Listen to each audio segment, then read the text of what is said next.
Welcome once again to the program. Two Cameroonian soldiers have been killed in the English-speaking areas where separatists are agitating for control or independence.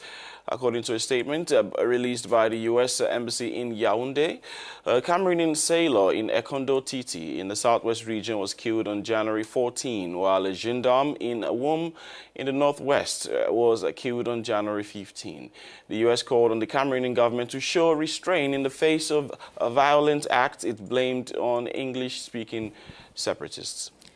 On the other hand, rumors announcing a series of attacks by separatists to protest the detention in Nigeria of their leaders led to panic on Monday in several schools in the southwest region. As a result, students and pupils deserted the campuses and classrooms. The country's Anglophone minority, about 20% of the country's 23 million inhabitants, have been protesting against marginalization of their region for more than 1 year. While some Anglophones demand the return to federalism, a minority are calling for the partition of Cameroon. Options Yaoundé has categorically refused. To try to better understand the authorities' view on this crisis, we speak with the spokesperson of the Cameroonian Ministry of Defense, Colonel Didier Bajek. Good morning, Lieutenant Colonel, and thanks for accepting our invitation today. Colonel, 2 of your men have fallen. Do you have more information about what happened? Quand vous dites que 2 hommes en tenue sont tombés, when you say that 2 men in uniform have fallen, I will be able to tell you that they have not. They were cruelly murdered, assassinated in a cruel manner. That is what it is about, because when they say that they have fallen, it is as if they were in a battle and that they had been taken by another country at war. But they are Cameroonians hiding in the shadows, who are ordinary citizens and who have become criminals. I would like that we change the semantics and say that we are living at a moment that's quite peculiar. The people who are supposed to represent the law, to defend territorial integrity, are taken down by people who say are Cameroonians. This is actually a scandal.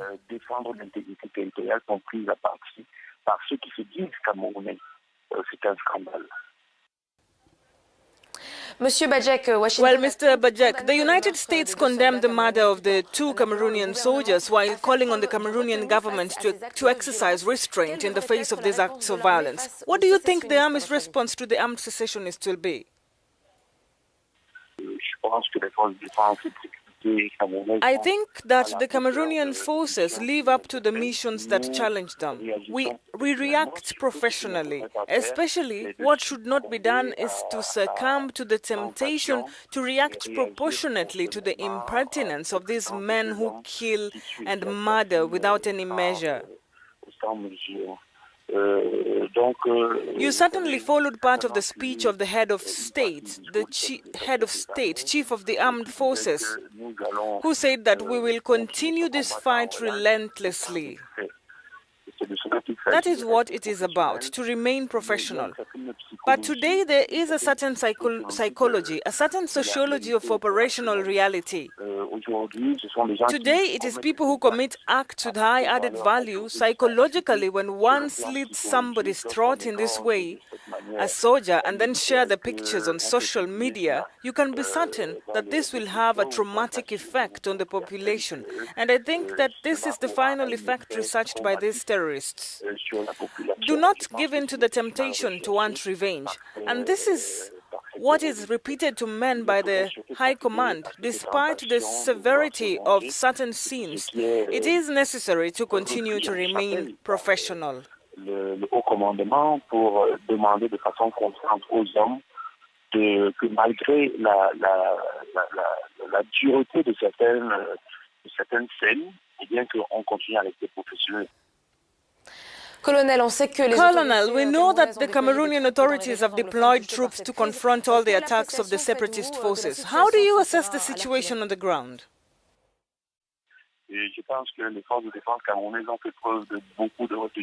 I think that the Cameroonian forces have shown a great deal of restraint to the point where we have waited for these secessionists to come back and with better feelings. I think the President of the Republic has repeated it enough times. He said that dialogue is open as long as it goes on in peace. But despite all these provisions for it to have a framework to be able to discuss, the terrorists continue their actions against the people when we are generally assessing the situation. We managed to contain all the riots, the marches, the vague wishful thinking in terms of defense. I must tell you that our defense forces have systematically succeeded in destroying 3 training camps and that the situation is under control. But it might happen from time to time, as this has been the case in the past 72 hours, that soldiers or police officers who are brutally murdered or mutilated for this final effect seek to create fear and chaos in all the towns of these 2 regions, and these centers of gravity that will quickly be contained. Et puis la peur dans toutes les villes de ces 2 régions. Et ce sont des centres de gravité que les forces de défense vont rapidement résoudre.